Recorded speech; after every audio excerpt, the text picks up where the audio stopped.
नमस्कार दोस्तों, secondary maths में आपका एक बार फिर से स्वागत है। तो आज के इस वीडियो में 5.3 प्रश्नावली को कंटिन्यू करेंगे, जिसमें हमने 2 क्वेश्चन ऑलरेडी कर लिए हैं और आगे है अब 3 नंबर क्वेश्चन, जिसमें कई पार्ट्स हैं। तो उसमें से 3 पार्ट्स मैंने निकाले हैं, 1 नंबर, 5 नंबर और 10 नंबर क्वेश्चन है।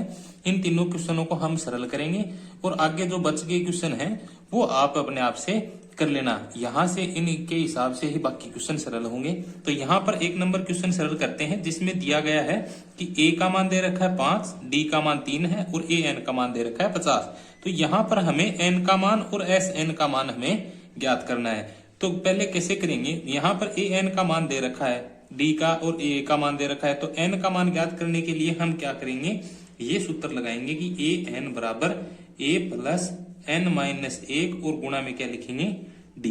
यहां पर जो भी मान हमें दे रखे हैं वो मान यहाँ पे पुटअप कर देंगे और बाद में हमें किसका मान मिल जाएगा, n का मान हम यहां से निकाल सकते हैं। तो यहाँ पर an का मान कितना है 50 बराबर a का मान कितना है 5 प्लस n का मान हमें निकालना है माइनस 1 कर देंगे और d का मान 3 दे रखा है तो यहाँ पे लिखेंगे 3। ठीक है, अब इसको सरल करेंगे तो 50 और ये 5 प्लस का है, इधर आके किसमें हो जाएगा माइनस का 5 बराबर यहाँ पे बचेगा n माइनस 1 और गुणा में 3।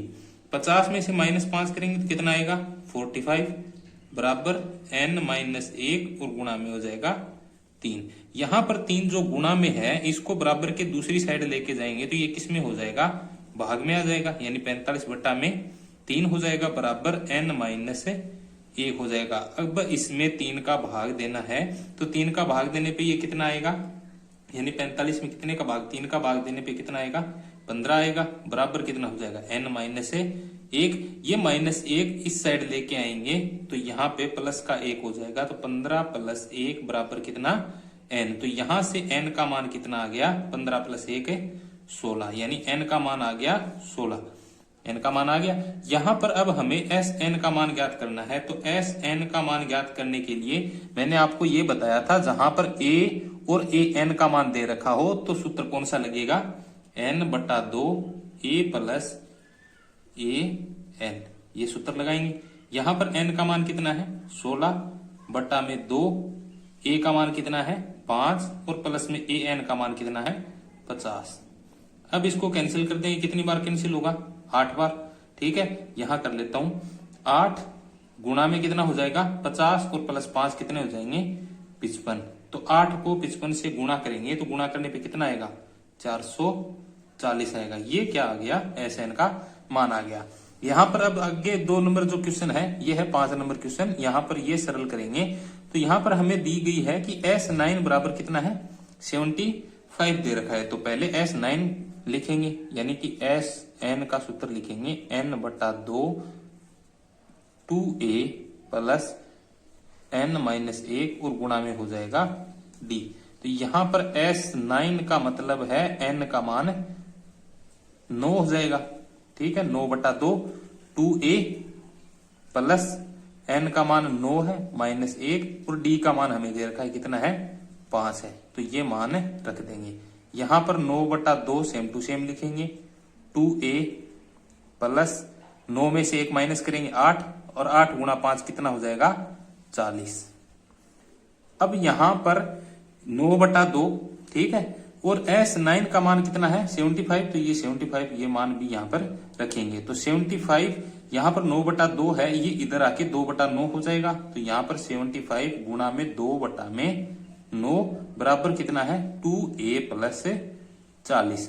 तो यहां पर जो ये कैंसिल हो रहा है तो इसको कैंसिल कर देंगे, यानी 75 में कितने का भाग देना है हमें 75 में भाग देना है हमें 9 का, या तो ये कैंसिल कर लेंगे। 9 का भाग पूरा पूरा नहीं जाएगा तो इसको क्या करेंगे यहाँ पर गुणा कर लेंगे। 75 को 2 से गुणा किया 150 बटा में कितना हो गया 9 और आगे जो प्लस का 40 है इसको इधर लेके आएंगे तो माइनस का 40 हो जाएगा बराबर क्या बचेगा फिर 2a।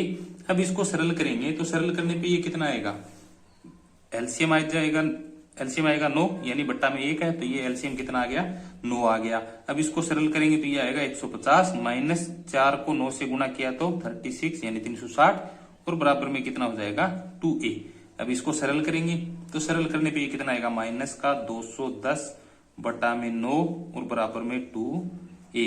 ये जो 2 गुणा में है ये इधर आके किस में हो जाएगा, भाग में।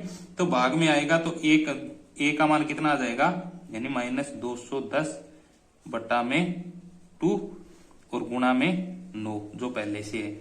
अब इसको कैंसिल करेंगे, जितनी बार कैंसिल हो रहा है उसको कैंसिल कर देंगे, तो ये उत्तर आएगा -35 बटा में 3 आ जाएगा। ये किसका मान आया, ए का मान आ जाएगा।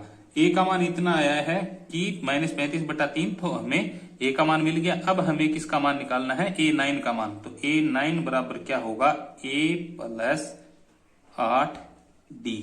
ठीक है, यहां पर A का मान कितना है, -35 बटा में 3 + 8 और D का मान कितना है, 5। तो अब इसको सरल करेंगे तो -35 बटा में 3 और प्लस में कितना हो जाएगा, 40 और बट्टा में 1 लिख लेंगे। अब इनको सरल करना है तो एलसीएम आएगा 3, माइनस का हो जाएगा 35 और प्लस का हो जाएगा 4 को 3 से गुणा किया तो 120। 120 में से -35 कर देंगे तो कितना बचेगा, 85 और बट्टा में कितना हो जाएगा, 3। और ये मान किसका आ गया, A9 का मान आ गया। अब ये अगर कैंसिल हो रहा है तो कैंसिल कर देंगे, अगर नहीं कैंसिल हो रहा तो यहाँ पर छोड़ देंगे। तो ये A का मान तो आया -35 बटा 3, A9 का मान आ गया 85 बटा में 3। अब आगे जो नेक्स्ट क्वेश्चन है कि L का मान यानी L यानी AN, A की बात है, तो यहाँ पर हमें S का मान दे रखा है 144। कुल 9 पद है, 9 पद है मतलब S9 का मान कितना है, 144 है। तो यहाँ पर हम क्या करेंगे, SN बराबर N बटा 2 A + AN का मान है, यानी ये सूत्र लगाएंगे। तो यहाँ पर n का मान यानी कुल पद 9 है, तो मतलब पदों की संख्या कितनी है, 9। तो यहाँ पे S9 लिखेंगे, n का मान 9 है तो ये लिखेंगे। a का मान कितना है, a का मान हमें नहीं दिया गया, प्लस an का मान 28 है तो 28 रख देंगे। यहाँ पर S9 का मान भी हमें दिया गया है, कितना है, 144। तो यहाँ पे कितना लिखेंगे, 144 बराबर 9 बटा 2 A + 28। अब ये संख्या बराबर के दूसरी साइड आएगी तो 9 बटा 2 ये चेंज होके किसमें हो जाएगी, 144 गुणा में हो जाएगी 2 बटा में 9 बराबर A + 28 हो जाएगा। अब इसको इसमें कैंसिल करेंगे, यानी 144 में कितने का भाग देना है, 9 का भाग देंगे तो ये कैंसिल होके कितनी बार आ जाएगा, 16 बार। तो 16 गुणा में 2 बराबर A + 28 हो जाएगा। तो 16 गुणा 2 कितना हो जाएगा, 32 बराबर A + 28। ये जो प्लस का 28 है ये इस साइड आएगा तो ये माइनस में हो जाएगा, 32 - 28 बराबर क्या हो जाएगा, A। और यहां से A का मान कितना आ गया, 4 आ गया। ऐसे ही आपको जो बाकी शेष बच गए क्वेश्चन वो सोल्व करने हैं। ये मैंने मोटा मोटी 3 क्वेश्चन आपको करवा दिए हैं, बाकी आप कर लेना। नेक्स्ट क्वेश्चन है प्रश्न नंबर 4 की 636 योग प्राप्त करने के लिए एपी ये समांतर श्रेणी दी गई है कि इसके कितने पद हमें लेने चाहिए। तो यहाँ पर हमें n का मान ज्ञात करना है, जहां इस समांतर श्रेणी में हमें Sn का मान दिया गया है, यानी योग प्राप्त करना है हमें कितना, 636। तो Sn का मान हो गया 636 और यहाँ पर A का मान कितना है, 9 और D का मान हम यहाँ से निकाल लेंगे तो 17 - 9 हो जाएगा। तो यहाँ से D का मान कितना आ गया, 8 आ जाएगा। अब सूत्र लगाएंगे Sn बराबर n बटा 2 2A + n - 1 और गुणा में D। तो यहां पर Sn का मान कितना है, 636 बराबर n का मान हमें ज्ञात करना है तो सेम टू सेम लिख देंगे। 2A, A का मान 9 यानी 9 है, प्लस n का मान फिर से सेम टू सेम लिखेंगे, D का मान 8 है तो यहाँ पर 8 रख देंगे। अब इसको सोल्व करेंगे तो यहां से ये 2 है, ये भाग में है, इधर आके किस में हो जाएगा, तो 2 गुणा में हो जाएगा 636 के बराबर। यहाँ पे n बचेगा, 2 गुणा 9 कितने हो गए, 18 प्लस n - 1। अब इस 8 को अंदर गुणा कर देंगे तो 8 को n से गुणा करने पे कितना आएगा, 8n और -1 को गुणा करेंगे तो -8 हो जाएगा। अब यहाँ पर इसको गुणा करेंगे तो गुणा करने पर कितना आएगा, यानी ये सेम टू सेम रखो, यहाँ पर 2 गुणा 636 बराबर ये कितना है, n 8 - 8 यानी 18 - 8 कितने हो गए, 10 हो गए, प्लस 8 के n गुणा में हो जाएगा। तो यहाँ पर 2 गुणा में 36 बराबर ये n का गुणा अंदर करेंगे तो 10n प्लस में 8n स्क्वायर हो जाएगा। अब यहां पर हम 2 कॉमन ले लेंगे, यानी कि 2 गुणा 636, ये तो सेम टू सेम लिखेंगे, बराबर यहाँ पे 2 कॉमन लेंगे तो यहाँ पर 2 कॉमन लेने का मतलब है इनमें भाग देना है 2 का, तो यहाँ पर 2 का भाग देंगे तो ये बचेगा 5n और प्लस में ये कितना बचेगा 4n स्क्वायर। अब ये 2 गुणा में है, ये इधर आएगा तो यहाँ पे हो जाएगा 2 गुणा में 636 बटा में 2 बराबर हो जाएगा 5n प्लस में 4n स्क्वायर। तो यहां से ये कैंसिल हो जाएगा और ये जो प्लस का 636 बचेगा ये दूसरी साइड ले जाएंगे तो यहाँ पे बचेगा 0, ठीक है, ये माइनस का हो जाएगा। तो अब इसको ऑर्डर में लिख लेते हैं कि 4n स्क्वायर प्लस 5n ये हो गया और प्लस का 636 दूसरी साइड आके माइनस का 636 हो गया। तो ये एक द्विघात समीकरण हमें प्राप्त हो गई है।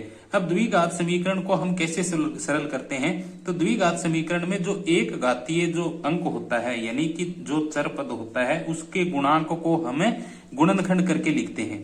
तो यहाँ पे n है, इसके गुणांक में क्या है, यानी गुणांक क्या है 5 है। अब इसके हमें गुणनखंड करने हैं, यानी कि इसके 2 भाग करने पड़ेंगे। तो यहाँ पे 4n square plus 5n minus के 636 और बराबर क्या हो जाएगा 0 हो जाएगा। तो यहाँ पर इस 5 के हमें 2 टुकड़े करने हैं, जिसका योग तो आना चाहिए 5, ठीक है, यानी उन दोनों टुकड़ों का जोड़ करने पे तो आना चाहिए 5 और गुणा करेंगे तो इन दोनों गुणा के बराबर आना चाहिए, यानी 4 और 636 के गुणा के बराबर आना चाहिए। तो यहाँ पर मैं इसके 2 टुकड़े करके लिख देता हूं 4n स्क्वायर और प्लस में कितना हो जाएगा, प्लस में हो जाएगा 53n और माइनस में हो जाएगा 48n और माइनस का 636 बराबर में हो जाएगा 0। यानी ये 2 टुकड़े हमने कर लिए। अब इन दोनों का योग करके देखो, यानी 53 और माइनस के 48, ठीक है, इन दोनों का योग करोगे तो आएगा प्लस का 5 और अगर इन दोनों का गुणा करोगे तो ये 4 और 636 के गुणा के बराबर आएगा। तो यहां से हम n कॉमन ले लेंगे, यानी इन दोनों पदों में से n कॉमन आएगा तो यहाँ पे बचेगा 4n और प्लस का कितना हो जाएगा 53, ठीक है। यहां से इन दोनों में से क्या कॉमन आएगा, इन दोनों में से आएगा -12, ठीक है, और यहाँ पे बचेगा 4n और प्लस का कितना 53 और बराबर हो जाएगा 0। तो यहां से ये 2 पद हैं, इन दोनों पदों में फिर से 4n प्लस 53 कॉमन आ रहा है तो यहां से फिर से इसको बाहर निकाल लेंगे 4n 53 और यहाँ पे फिर बचेगा n और यहाँ पे बचेगा माइनस के 12 बराबर क्या हो जाएगा 0। तो यहां से अब एक तो इसके बराबर में 0 होगा और एक बार इसके बराबर में 0 होगा। तो यहाँ पे लिखेंगे या तो 4n प्लस 53 बराबर 0 होगा, तो यहां से 4n प्लस का इधर जाएगा तो माइनस का 4n बराबर -53 और n का मान आ जाएगा -53 बटा में 4। तो यानी कि नंबर्स यानी n का मान हमें माइनस में मिला है, जो कि संभव नहीं है। तो यहां से n का मान ये जो मिला है ये संभव नहीं है, तो ये n का मान नहीं होगा। तो आगे लिखेंगे या फिर, यानी इसके बराबर में 0 है तो इसके बराबर में भी 0 होगा ना, n-12 बराबर 0।